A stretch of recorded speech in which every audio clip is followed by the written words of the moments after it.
Hey, what's going on, Success Center? What's up, YouTube? What is up, Facebook? It is 12 noon on Friday, which means it's time for this week's episode of State of Real Estate. I'm John Carissimo, and today we've got a great show for you today.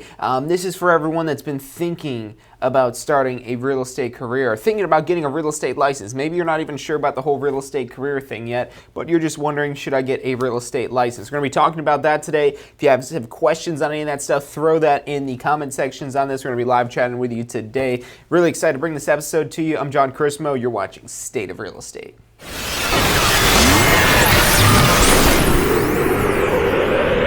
You are watching State of Real Estate. Every Friday at 12 noon Eastern Time. Grow your real estate business. You're watching State of Real Estate.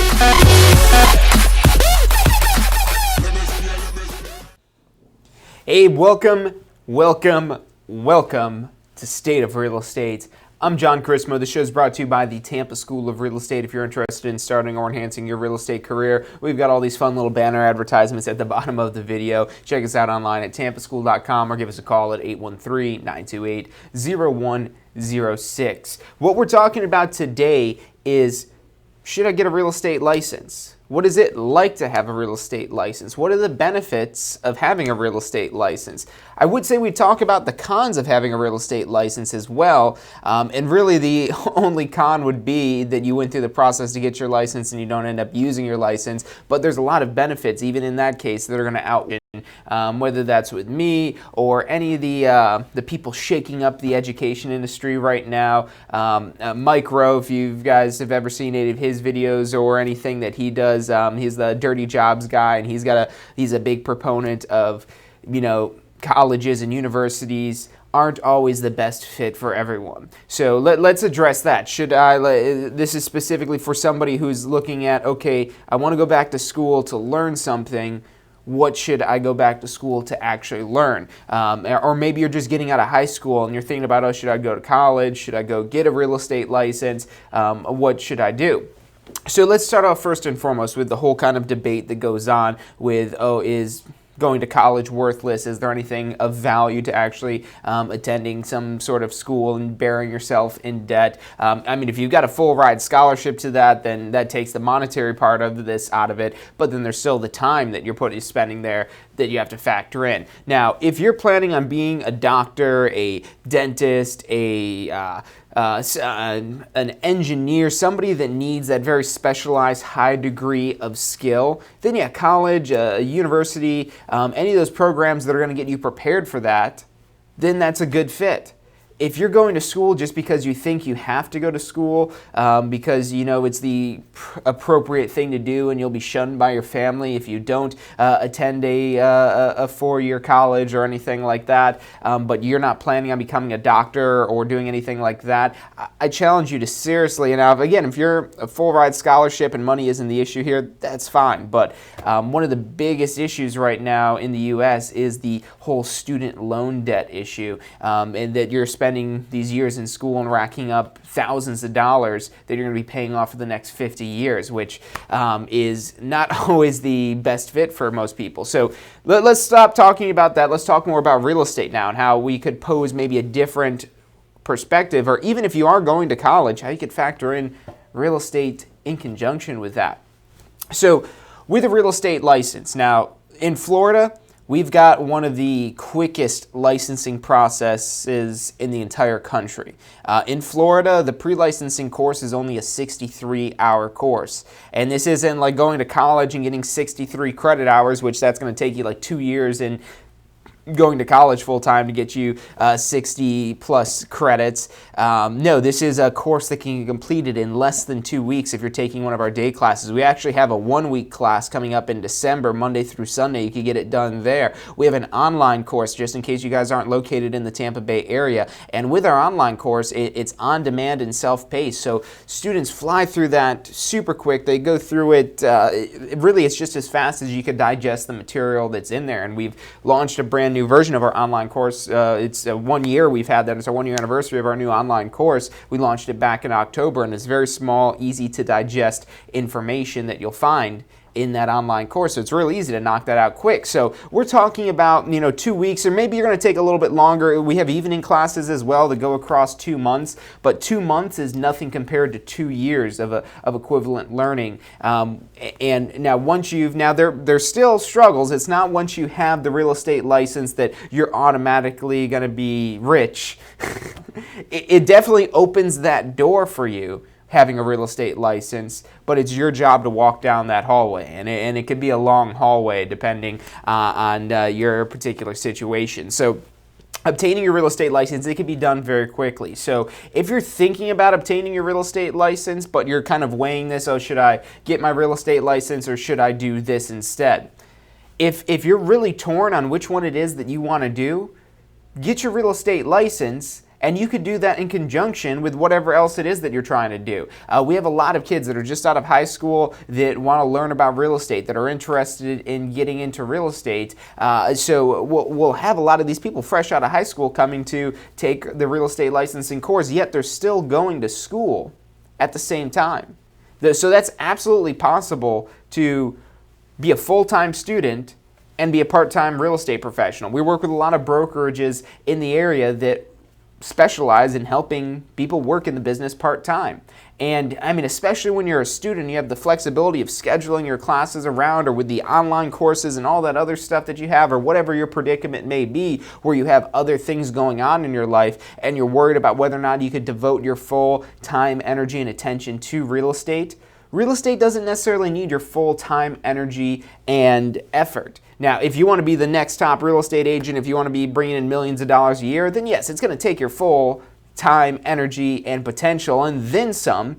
But if you're just trying to get some extra cash in your spare time, if you don't mind closing 1 or 2 transactions a year and that makes you happy, which that's minimal effort that it's going to take to do that. Yes, you do still have to apply some effort into that, but you've got a friend that maybe wants to buy their house, or a friend that wants to sell their house. You could help them out in doing that with a real estate license. And I mean, the commission that you'd be getting on that, I mean, if we're talking a $300,000 house, I mean, that's a $10,000 commission potentially you could get with a double-ended transaction with that.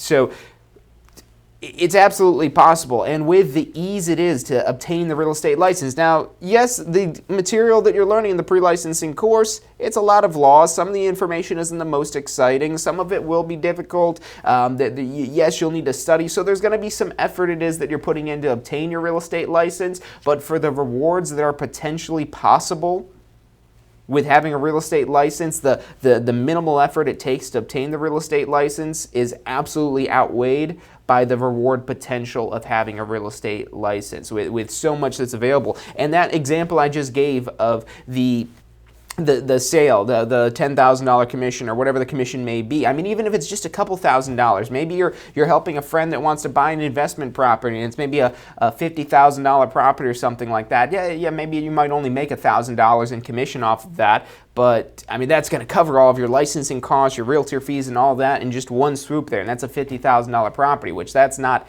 asking for much, and you do that one time, and that covers all the cost of you obtaining your real estate license. Now, another thing that I do want to talk about, in a reason why that I say you should still try to obtain your real estate license, even if you're not sure of whether or not you want to have a real estate career, is that if you plan on buying a house at some time in your lifetime, you're going to benefit immensely by even just taking the course, even without obtaining your real estate license, just taking the course for your personal endeavors of purchasing property. Unless you're very well familiar with real estate laws and the real estate practices that result in the transfer of property, you're going to benefit immensely in your own purpose. So the $300 or whatever the cost may be that you're paying for, a little bit less if you're doing the online course, that you're paying to take the pre-licensing course, even without obtaining your real estate license, you're going to better understand the real estate transfer process. And when you're buying or selling your own home, you're going to be definitely a lot more, even if you have a real estate professional that you've hired that you're still paying them to do that, you'll understand the things it is that they're saying. You might be able to have a perspective that maybe they don't even have with that. So it'll help you sell your house for a higher price. It'll help make sure you don't not over improving your property. You'll learn about all these different things that are the fundamentals of the real estate industry, but they're fundamentals that your typical consumers don't know. So we're going to talk more about this whole idea of should you get a real estate license. If you guys have any questions on any of this stuff, throw it in the chat section, either on our Success Center, on YouTube, on Facebook, because we'd love to hear from you guys. We'll be right back. We're going to take a quick commercial break. We'll be back in less than 2 minutes. I'm John Chrismo. You're watching State of Real Estate. Are you thinking about a career in real estate? Hey, I'm John Chrismo with the Tampa School of Real Estate, and we've helped thousands of people just like you obtain their real estate license. If you're thinking about a career in real estate, give us a call. The phone number is 813-928-0106. Our advisors are standing by to answer any questions you have and assist you in any way they can. Do you want to incorporate studying for your real estate exams into your busy schedule?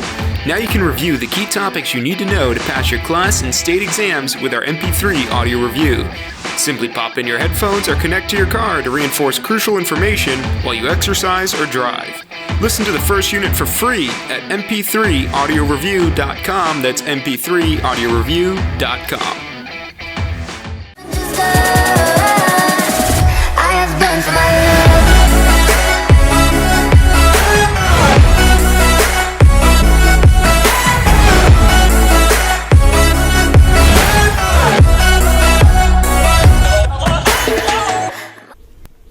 Hey, if you're enjoying the show today, which I'm sure you are, be sure to hit like, subscribe, post your comments, share with your friends and family. Thank you guys so much for watching.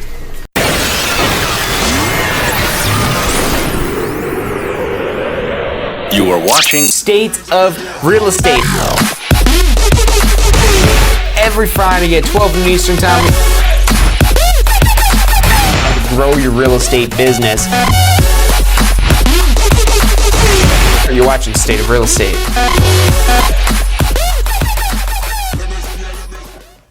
Hey, welcome back to this week's episode of State of Real Estate, and today we're talking about a topic that's very near and dear to my heart, real estate, like we talk about every Friday at 12 noon Eastern Time, but something especially close to me, and that's starting a real estate career, really just obtaining the real estate license. You don't have to commit to wanting to do a real estate career to get your real estate license. So when you initially get your real estate license, it's what's called inactive status, and the inactive status basically means that you can't do anything with the real estate license. Yes, you do have the license, but it's as if you don't have the real estate license other than the knowledge it is that you've gained obtaining your real estate license. So that's called an inactive license. And if you want to actually go out and practice real estate, and that this is where some of the more costs come in, because with obtaining a real estate license, it's a lot of people call it a career. We call it a career, and yes, it is a career to a certain extent, but it's basically like an entrepreneur has a career because you're really kind of starting a business here. Even if you're registering with a broker or even under an owner-developer, which is more like a job than it is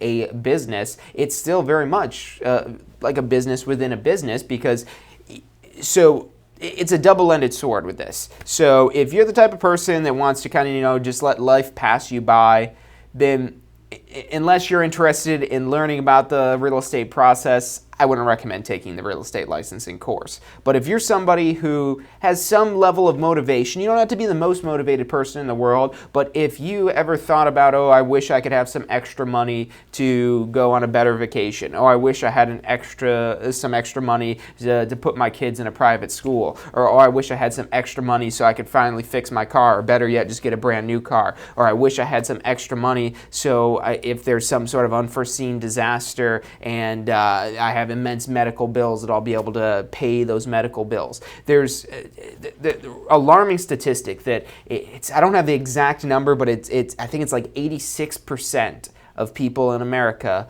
live paycheck to paycheck. So 86%. So in case you're out there living paycheck to paycheck, you're not alone. You're part of the majority of America. 86% of people. That's staggering that amount of people live paycheck to paycheck, that if they miss their next paycheck, that they're going to have problems. And I've been in that situation before. It's not a good situation to be in. Even if you say, money doesn't matter or all this other stuff here, yes, the money does matter, because if something happens to you, maybe you get injured and you can't work, and whatever happens that you're not getting paid, or something happens, maybe you get fired from your job, laid off, or whatever that may be, and you cut off that income and you don't have savings to last you out so many months. That's a tough situation to be in. That's a scary situation. It's a stressful situation, and I've been through it myself through various circumstances of living paycheck to paycheck, and it's not fun. I don't wish that fate on anyone, but yet at the same time, almost 9 out of 10 Americans live that life. So now, what is it that you could do about that? Well, a couple different things. You could try to earn more money from your current job. That's possible, depending on the type of job it is that you have. It's possible. Maybe you're just trying to get a little bit of a raise. Maybe you're going to work a little bit better, so you get a little bit of a raise, extra dollar, extra little bit here and there every hour, whatever that may be. But is that really going to solve your financial difficulties? Probably not. And the reason why that it's almost 9 out of 10 Americans live paycheck to paycheck, it's not because that they're not making enough money. Well, to some extent it is. It's that as they earn more money, they tack on more expenses. And this problem, just because you live paycheck to paycheck, doesn't mean that you're below the poverty line. No, there's people making $250,000, $300,000 a year that are living paycheck to paycheck. And it's just a matter of the expenses just continuing to grow. So yes, you could always try to increase it in some fashion, but there's a great book that's by an author, motivational speaker, guru guy, Grant Cardone, and it's called the 10X Rule. So if you think it's this extra X amount of dollars that you're going to be getting a week on your wages or anything like that that's going to solve your financial problems, the 10X Rule says that what you think it's going to take 10 times that. So if you think maybe it's an extra $10,000 a year, and you say, well, if I had an extra $10,000 a year, boy, could I do some things with that. And if you just got a lump sum, a check payment of $10,000, you probably could do some things with that. But when it's $10,000 spread out across 12 months of the year, that's less than $1,000 a month that you've got coming in there. That's maybe what, $200, $250 a week that we're talking about here for $10,000 a year. And yeah, that $250 a week, that's nice. But watch how fast your expenses are going to eat that up, because the expenses will continue to grow and there's going to be continuous things happening.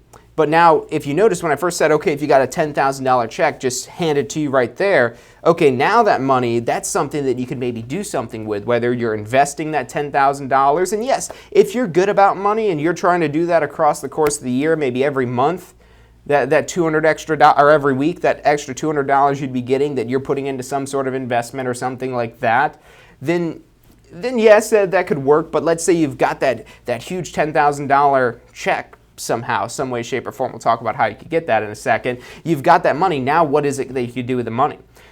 There's another great book from an author probably a lot of you are familiar with. It's Robert Kiyosaki.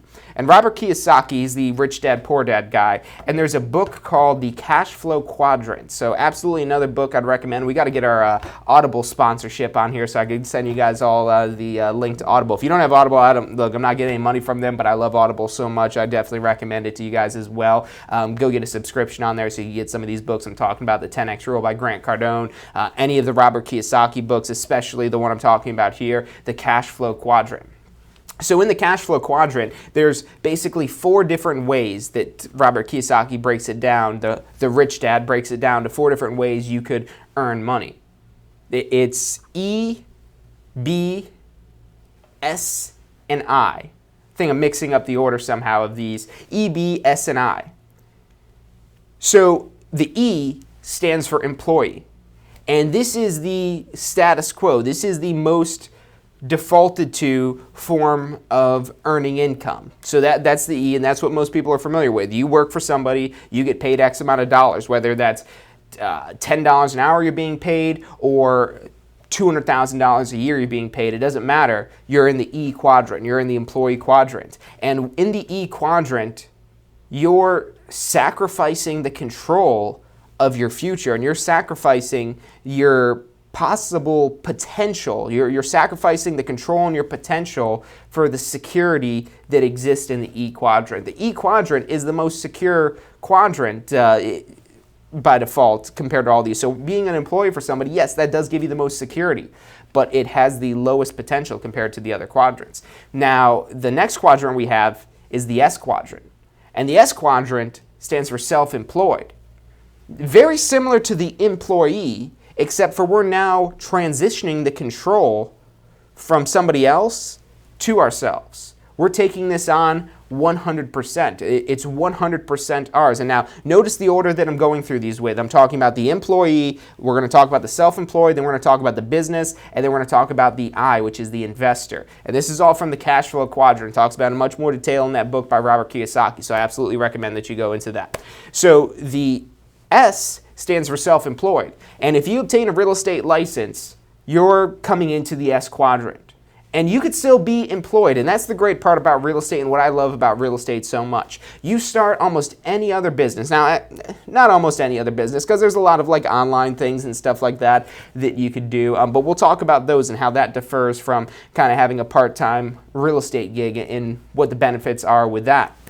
So when you're stepping into this S quadrant, it's you and you're in charge of the money it is that you're making. And now what's great about real estate is you can maintain your footing in the employee quadrant, so you maintain that stability it is that you have from your steady paycheck, that you're continuing to make sure that you're getting paid, that bills are paid, that your kids are fed, and so on and so forth. Because when you're starting out in real estate, unless you're going to dive in head first and you're extremely motivated, that's where you want to enter in carefully going into this full time. If you're the extremely motivated person, then you could probably be a good fit for somebody that jumps right into this head first and goes right into it. But otherwise, I definitely recommend starting into real estate part-time, because in most cases in real estate, it's the double-edged sword. You get paid for what it is that you do. So if you're not doing anything that is money-making activities, you're not going to get paid anything. So it's important to understand that. But once you get it figured out and you understand, okay, I do this and this helps generate money. I do this step, I do this step, I do that step, and then at the end I should have commission money. When you've got it broken down in that process, and now this is why even if you kind of have an idea with this here, you still want to test this out before you really kind of fully make that transition into working in real estate completely. So you want to have these steps kind of laid out and understood, and once you start working them and you say, okay, I could do this, I could do that, I could do that, and this really works, and you start ramping that up, that's when you can move fully out of the E quadrant, out of the employee quadrant, into the self-employed quadrant. So now let's talk about these other ones that we could get into. The B quadrant, which stands for business, and the I quadrant, which stands for investor. So we've talked about the E, the employee, very stable, that's lots of security, but it basically cuts off your control, it cuts off your potential, because you're sacrificing that for the stability it is that you have. The S quadrant, this is where most people that eventually move into the B and the I quadrants, the business and the investor quadrants, they start out as a self-employed person, working for themselves. And by doing this, you start to learn business basics. You start to understand sales. You start to understand that if you do these certain things, the more you do of these certain things, the more money it is that you make. And that's a big difference from the E quadrant. And as an employee, if it's some sort of commission-based job or something like that, that's kind of like a hybrid employee and self-employed type of thing. So anything commission-based is already kind of a hybrid of those two.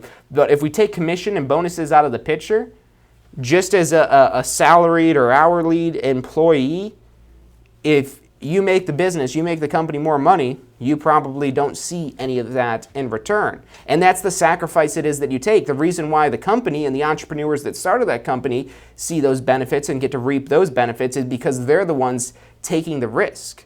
The employee gets their paycheck every week.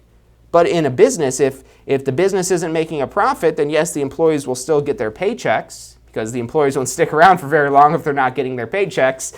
But the entrepreneurs, the investors, the people that started this company lose out. So that risk that you're taking is what's opening the door to more rewards. And when you're stepping into the self-employed quadrant, you're basically taking on a business yourself, even if it's in a small capacity. And that's what the self-employed quadrant is. The self-employed is, and this isn't ultimately the end-all be-all. You could still progress further, and you should progress further into these B and I quadrants here, because as a self-employed person, you're basically doing everything it is that yourself. You're the one-man band type of thing where you're answering the phone, you're going on appointments, you're putting your post in for the properties, you're doing all kinds of stuff, you're out on your appointments showing buyers, you're managing your website, you're managing your leads, you're doing everything yourself, which again, you're going to hit a wall. Just like as an employee, you're going to hit a wall of how much it is that you could earn. As self-employed, you're going to hit another wall. It's typically a higher wall, so you're already earning more money, but you're going to get to the point where you're not able to generate any additional income. You might get to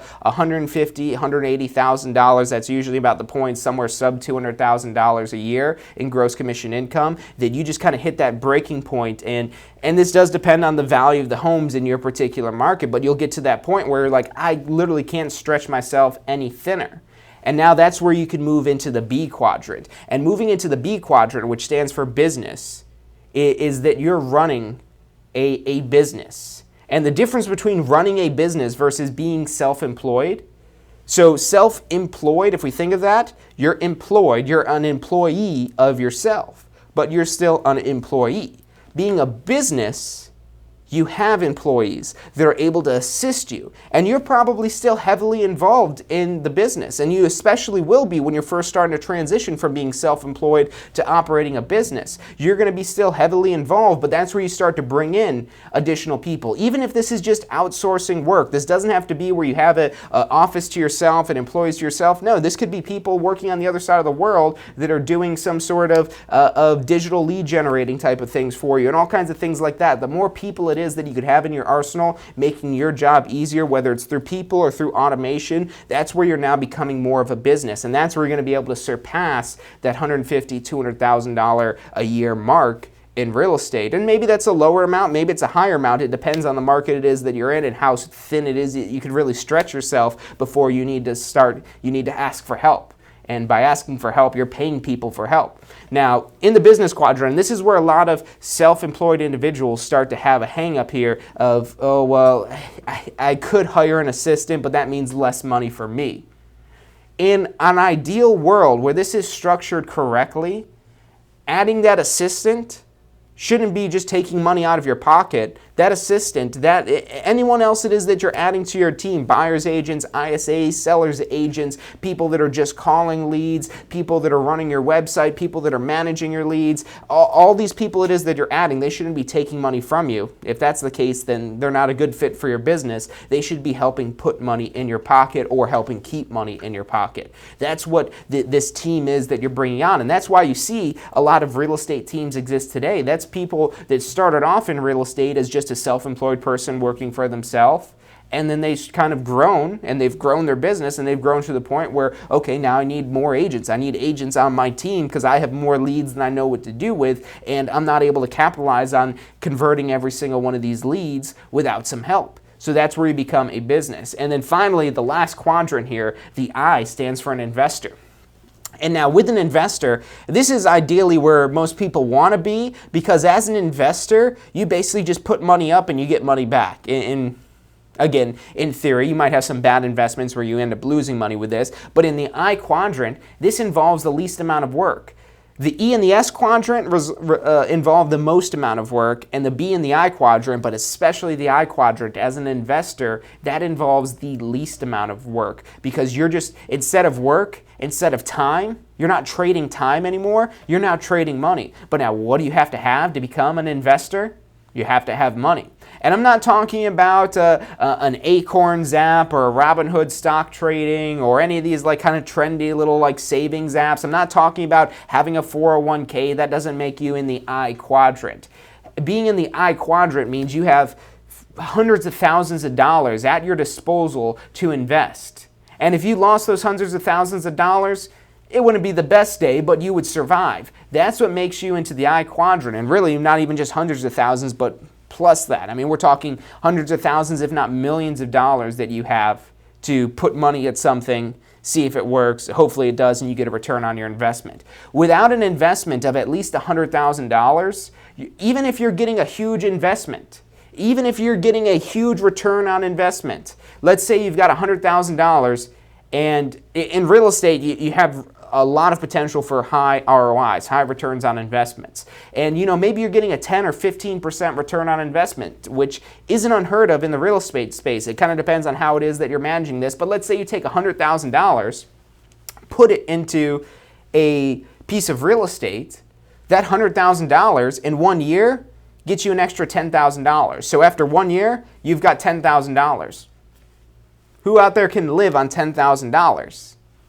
It's not enough. So if you want to live off of being an investor, you're not going to have to, yes, the extra $10,000, if that's just extra money, and that's what's great about the I quadrant here. And you might not get that high of a return when it becomes more hands-off. The less you're involved, the less of a return you're typically getting with these investments. But let's say you're investing that $100,000, you're getting $10,000 back. Yes, that's good, but you can't rely solely on that. If you want to be able to rely on the income it is that you're generating as an investor, and you don't want to wait 50 years to be able to rely on that income you're generating as an investor, or maybe you don't have 50 years to wait for that income you're relying on as an investor, then you have to get more money. And the quickest way to increase your money is in the S and the B quadrants. Ideally the B quadrant, but you have to start out as a self-employed person before you can move into the business quadrant of employing others. You have to first employ yourself before you can employ others, and then once you've made enough money employing yourself and employing others, then you'll have enough money to move into the investor quadrant and invest in real estate, invest in stocks, invest in whatever it is that you want. But again, even with a 10% return on investment, which is huge, I see a billboard every morning driving to work, and it's a terrible billboard, so it just shows you how out of touch the financial industry is with marketing, because it's just this giant billboard that says 1.30%, and I've seen it so many times I finally have figured out, because their logo is super small. This company is a bunch of idiots as far as I'm concerned for how they market stuff, because you have no idea who this company is. Their big selling point, 1.3%. That's an annual percentage rate. So $100,000, that's $1,300 after a year. I'd rather stand out on the streets and beg for money than you could make more money doing that, begging for money, than you could across a year than you would investing $100,000 in a return that gets you 1.3%. So now if it's $1 million, okay, yeah, $1 million, now we're talking about $13,000 you're getting in return. So, but even there, that's not a lot. So you'd have to move into more risky investments and also pony up more money. But even at a 10% return on investment, which like I said is very high compared to other investments, compared to whatever that CD or 401k or whatever it is that they're marketing at 1.30% on the billboard on I-275. I have no idea what it is still on there, but 1.3% is the big thing they're trying to get people excited about.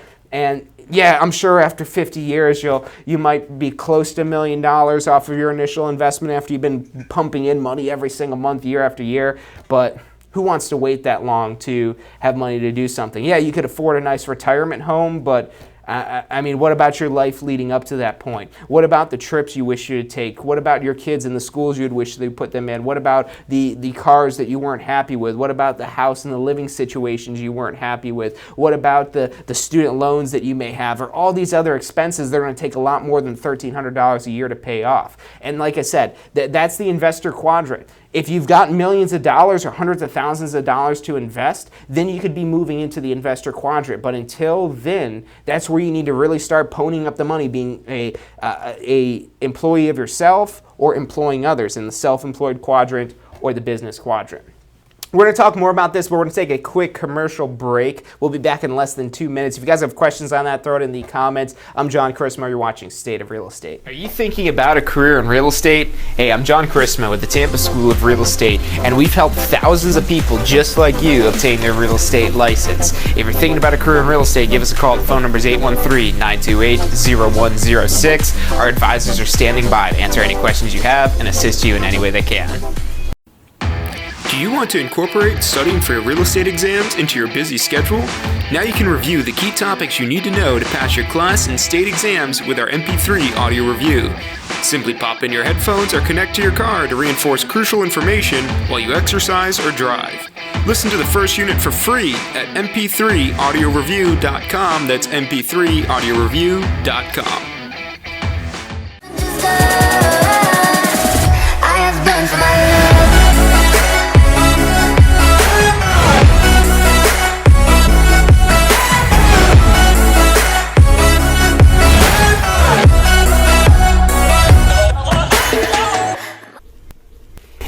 If you're enjoying the show today, which I'm sure you are, be sure to hit like, subscribe, post your comments, share with your friends and family. Thank you guys so much for watching.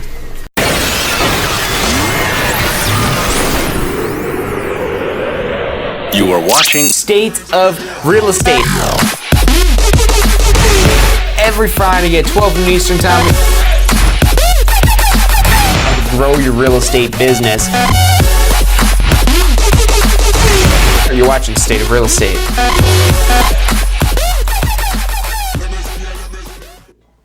Hey, welcome to this week's episode of State of Real Estate. Welcome back to this week's episode of State of Real Estate. 12 noon every Friday, we talk about the real estate industry, starting your real estate business, taking your real estate business to the next level. We were just talking on the break, me and my video guy, about that last 15 minutes or so, that last segment we had before the last break there about, and I wish I could take credit for all of that, those ideas behind it, but again, that's Robert Kiyosaki's book, The Cash Flow Quadrant. Any of Robert Kiyosaki's books get my stamp of approval. He's the Rich Dad, Poor Dad guy. Definitely should check those out because that really helps you think about how you could leverage these aspects of being a self-employed person or being a business to increase your livelihood, increase the money it is that you have, because when you have more money, money isn't everything. It's the things that you could get with money, the lifestyle that you could have with money. That's the everything. The money is just the means to make that happen. So yeah, the money isn't everything. All these other things are important too. And that's why it's so important that if you're spending your entire life trying to just get by and invest in retirements and things like that, and maybe that's what you've done so far, and it's okay. There's always time, even if you're over 80 years old, 90 years old. I don't care. We've had people that have been pushing 80 that have been in here getting their real estate license, and the reason why they wanted to do it is because it's never too late to increase your livelihood. Now, the earlier it is that you could get started with this stuff here, the better off it is you're going to be in the long run, because the sooner you could start increasing your livelihood, the better off you're going to be in the future, and you're going to continuously be compounding yourself and increasing yourself to a much higher level. Now, so you guys, hopefully you get the concept now of this whole, yes, you can make more money being employed. You could maybe get little raises here and there, maybe get a new job that pays slightly higher than your old job, but there's another statistic that I found. I wish I had. It was like an infographic thing that I saw, and it was about out of I think 100 self-made billionaires, and it was basically talking about how it is that they got to that status. And yeah, a lot of them inherited the money. And there's always those people out there, and there's not really much to learn from that, because you can't change who it was that who gave birth to you, so you can't change the money it is that you've inherited. But that was just a small portion of these, and really, I must be mixing this up because they wouldn't be considered self-made at that point. But the people that were self-made were the ones that started their own business and eventually became an investor.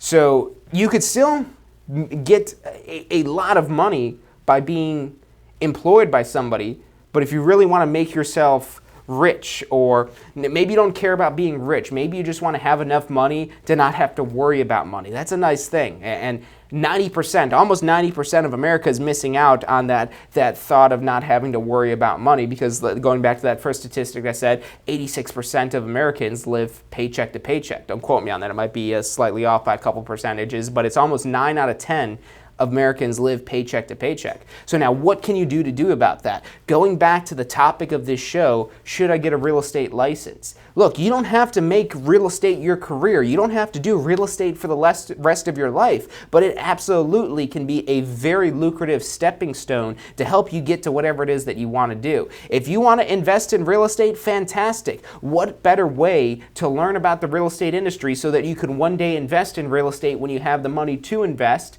by working in the real estate industry. And when I say working in the real estate industry, you're typically working as a self-employed person, an employee of yourself, or you're working where you're employing others. There's some facets where you could be an employee just earning salaries, hourlies with maybe some bonuses or something like that, but you're probably not going to learn it at the level that you would actually running a business of yourself or a business of others. And that's what those self-employed and business quadrants talk about.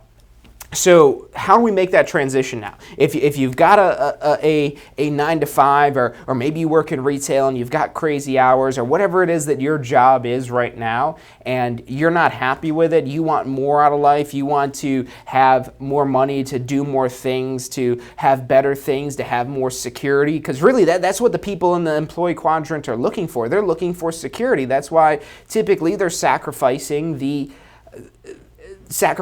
potential for the consistency. And yes, when you're starting off, when you're starting any business, whether it's real estate or any business, there's not really much security, if any security, when you're first starting out. When you're first starting out, that's where you really got to buckle down and say, okay, I really want to expand my livelihood. And that takes a lot of it in the beginning, but once you've got these steps figured out, that's where, okay, this is actually pretty easy. I know if I do this, I do this, I do this, I do this, I get money. I do that process more and more times, I get more money. And when I hit the 100% that I can't do that process anymore myself, that's where I start bringing in other people. And I'm bringing in these other people, and yes, I'm cutting them in on this, but what would you rather have? Would you rather have 100% of $100,000 or 25% of $1 million? Well, 100% of $100,000, check my math here, is $100,000. 25% of $1 million is $250,000. So that's the transition you're making when you're moving into that B quadrant. But now, how do you move first from employee to self-employed? Real estate is one of the, and there's many things you could do to earn extra money in your spare time. Because I'm not saying that you should go out there and quit your job today and join real estate. If somebody asks me, hey, look, I want to get my real estate license, should I quit my job? I say, whoa, no, not yet. Not yet. Let's get your real estate license. Let's get you with a broker. Let's get you selling some properties. Then we'll talk about leaving your current job. But I don't ever advise people, hey, oh yeah, quit your job, go get your real estate license, you'll be a millionaire overnight. No, that doesn't happen.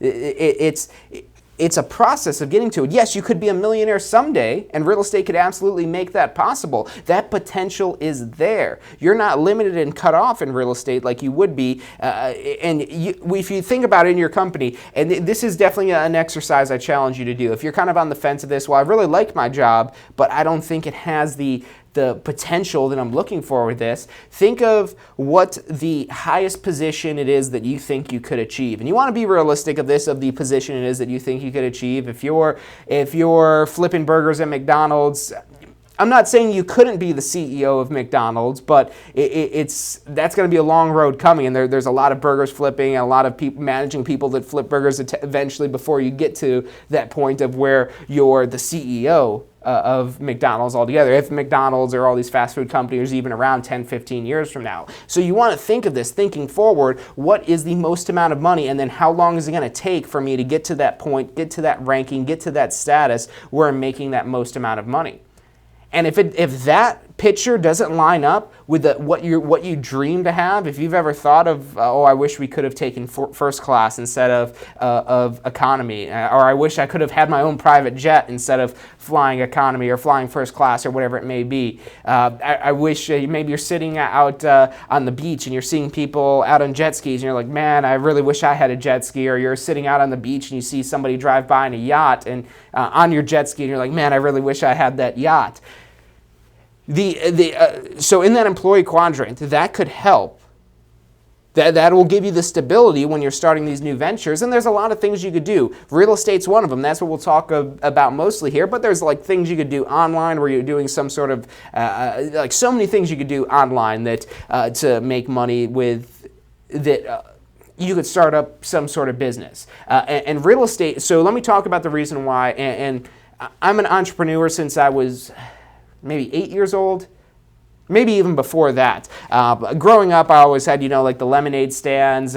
One year I went to one of those wholesale clubs and bought like a bunch of candy bars and like chips and like sodas and things like that. And I had like a little wagon with a cooler, and I'd go knocking on doors asking people if they want to buy like one of my little snacks here. And I was like 9 years old, and this was back in the days where you wouldn't like be creeped out by that. Like today's standards, that probably doesn't happen as much. But I was doing that when I was in high school. I had a mobile DJ business, and when I was in high school, I was like 15 years old, and I was DJing people's weddings. People were getting married. I'm not talking about like, teen pregnancy marriages or anything like that. I'm talking about people that are 30 years old hiring somebody half their age to DJ their wedding, and I was getting paid a good amount of money to do that. And the story I'd like to reference the most with this here, and I just laugh at it back to this. I talk with my dad about this because I had my dad drive me to said weddings because I was 15 years old. I didn't have my license yet. I had a learner's permit, but I couldn't drive without somebody else in the car with me. So I couldn't even drive myself to these weddings that I was getting paid close to $1,000 to DJ. And I had it slowly built up all this equipment and things like that. And so basically I was doing that in high school. And I've had a lot of ventures like that of entrepreneurship where I've started businesses. But now why is it that real estate is the place that I've found and call my home today? And I've called my home for the past 10 years of entrepreneurship. The reason why real estate has had such an impact on me and allowed me to have the growth that I've had is because of the network, because of the people. The reason why I didn't pursue my DJ business any further was because I got to the point, and I was DJing 3-4 weddings and parties and sweet 16s and things like that a month, and I was making good money, especially considering I was like 16, 17 years old at the time when I was at that point of really rocking these things out. But I kind of hit that point where, okay, I had that same thing I was just telling you guys for. I was thinking to myself, okay, how far can I take this DJ business? How far can I take this? And I was 100% self-employed. I didn't have any other employees. I was doing everything myself. As advanced as I got was, I can't even think of anything. I had like lead services that would send me, that would do the advertising for me and send me the leads. That was about as outsourced and automated as I get, and that's still something you could do today, but I was 100% self-employed. And this was way before I had read that quadrant book, from the Cash Flow Quadrant from Robert Kiyosaki, way before I even read really any books. I just kind of knew like entrepreneurship type of stuff. I come from a family of entrepreneurs, so it was kind of in my DNA, as Gary Vaynerchuk likes to say. But I looked forward and I said to myself, okay, if I continue to do this, how far can I take this? What is the furthest I could take this, and how much money would I be making, and how long is it going to take me to do that? And I thought about kind of structuring this more as a business and things like that. But even then I was thinking, I can't find a good fit in this. There's a lot of, I'm great at this as a self-employed individual, and this is where a lot of people run into roadblocks as a self-employed individual, and they are not able to move past that into the business quadrant where they're employing others. And what's great about the real estate industry, and this is what's great especially for moving across these different quadrants, moving from an employee to a self-employed person, from a self-employed person to a business, from a business to an investor, moving across these different ways to earn money, it's a very cooperative industry. Real estate by its nature is cooperative. In the real estate industry, our MLS system that we use to search for properties, to see the properties that are available for sale, it was never created just to be a database of properties like it is today. It was created back in the late 1800s where a broker, and before before this MLS existed, it would be where you'd hire a broker to sell your property. And that broker, basically what they would do is they would just hold open houses every day trying to find a buyer for the property. They'd maybe put out an ad if they had some big bucks to spend in the newspaper, pay 2 or 3 cents for an ad in the newspaper back in that time. But they would really rely on holding these open houses. And when you have a house as a listing, in that time, you would have to hold that house open every day. Or maybe you could have 2 or maybe 3 houses at the max, but you'd have to be going, and this is even before telephones were a big thing, and electricity wasn't even really a big thing at this point in time. So imagine the houses being sold there, and yeah, you just hang out there and you'd hold the house as an open house. You'd maybe have a little for sale sign or something like that, but it was your job to try to broker that sale between the buyer and the seller, and it was all on you. So in the late 1800s, this is where that dynamic changed. That's where we have the first version of the MLS. Because it wasn't created to be a database of properties. The first version of the MLS was 2 brokers agreeing to cooperate on the sale of a property. So it was broker A saying, oh, you know what, if you're paying me 10% to sell your house, I'm willing to split that 10% 50-50 with somebody else. I'll take 5% and I'll give somebody else 5% when they bring me the buyer. And that's what kind of snowballed into what it is that we have today, where any property that's listed, it's expected that the seller has already negotiated a commission with the seller's agent has negotiated a commission with the seller, and the seller's going to be paying a commission, and then whoever brings the buyer to the transaction is going to get half of that commission. And that's what the expectation is today, and that's what happens with probably 99.999% of real estate transactions that are out there. The seller's paying for the entire commission, and that's already pre-negotiated. So you have this nature where it's automatically cooperative, and that reverberates throughout the entire real estate industry. And yes, there's competition. Yes, there may be some bad real estate agents out there, some bad apples that don't like to cooperate, that aren't helpful. But by its nature, real estate is a very cooperative industry. So the reason why I found success in the real estate industry as opposed to my previous business ventures was because I had help. I had people by my side saying, hey, you know, if you do this instead of that, I think you get better results. And I said, oh, really? Okay, let me try that. Oh, look at that. This does get me better results. Thanks for that, friend. And that's what the real estate industry is like. And it's not uncommon to go into a real estate brokerage office and to feel like you're dealing with almost a family of individuals, where these people are, yeah, maybe there's some sibling rivalry here and there. Maybe the two top producers don't really like each other, don't get along too well, but, you know, deep down, they still want each other to do good. So there's that dynamic in so many real estate offices where it's like a family. And when you're encountering other agents out there, whether it's at the Tampa Association of Realtors or any of the realtor associations throughout the country or throughout the world, you find that dynamic that people get along. People want to work with people. People want to network with other people, and people want to help each other have a better life. And they do that by cooperating on everything in real estate. So it's a very cooperative industry. And that is one of the key things I would say that's helped me become successful in real estate as opposed to the other ventures I've had. And when I got started in real estate, I didn't just say, okay, I'm quitting everything and I'm going to real estate. I'm doing real estate. No. When I started in real estate, I was part-time, and I was part-time for a while, longer than I care to admit in real estate. And it's okay though, because it eventually all worked out. Once I finally started figuring things out and buckling down, it became my full-time thing, and I've never looked back. The rest has been history since then.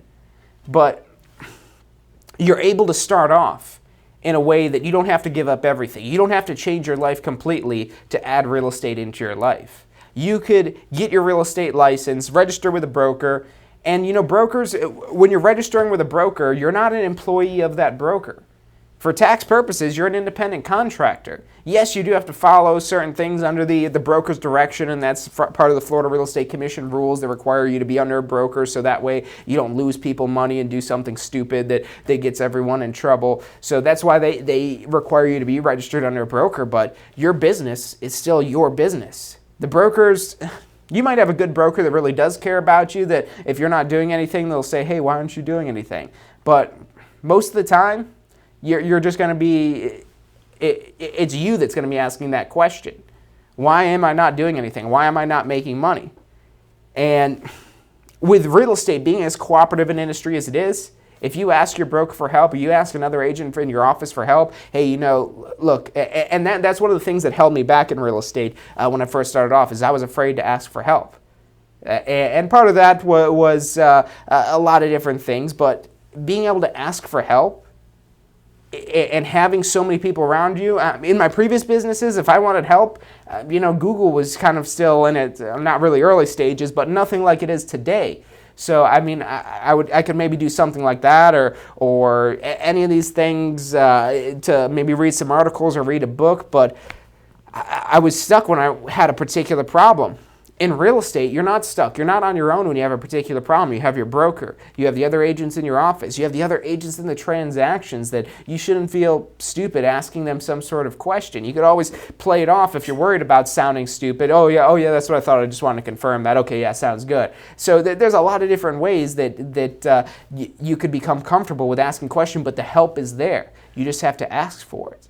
And we're here to help you guys as well. If you're thinking about obtaining your real estate license, let us be that first form of cooperation in the real estate industry. Give us a call, check out our website, let us know what questions it is that you have, what concerns it is that you have. Even if it's not particular about the real estate licensing process, even if it's a question about something real estate related. If you want to call and ask us about something not real estate related, then we probably won't have time to answer your questions for you. But if it is something real estate related, then yeah, we absolutely want to help you out. We want to help you understand the real estate industry better. Even if you don't end up taking a class with us or obtaining your real estate license or anything like that, give us a call. We'd love to help you. We love helping our students, and we think that you're going to like what we have to say, that you're going to like the classes you're going to take, that you're going to like the real estate industry, and you're going to like what your life becomes because of all this. So let us help you out with that. Our phone number is 813-928-0106. Again, 813-928-0106. You can also check us out at tampaschool.com. That's tampaschool.com. We've got a lot of information on there. Go to tampaschool.com/success. That's our success center. You can find the recording of this video as well as all of our previous episodes of State of Real Estate, all of our previous episodes of Ask the Instructor, as well as a bunch of other random videos and articles and things like that that are all geared towards helping you, number one, better understand the real estate industry, and number two, make you better in the real estate industry. So definitely check that out. That's tampaschool.com/success. A lot of great information for you guys in there. If you guys got questions on any of this stuff and you're watching the recording, you can throw that in the comments.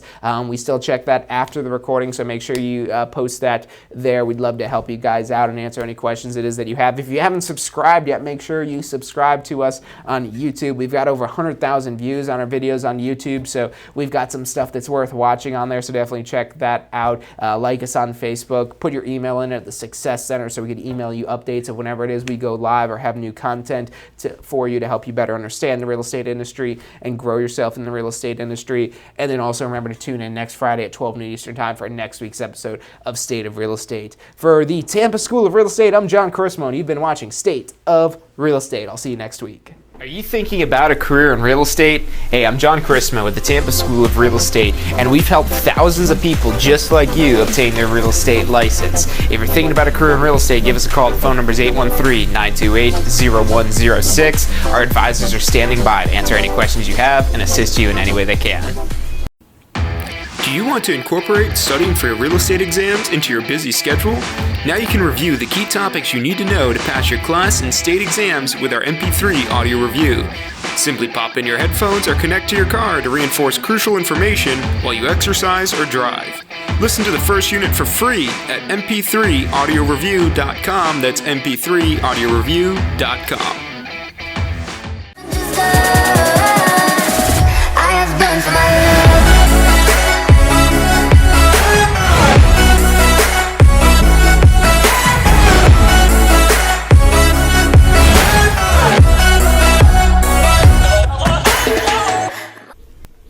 Hey, if you're enjoying the show today, which I'm sure you are, be sure to hit like, subscribe, post your comments, share with your friends and family. Thank you guys so much for watching.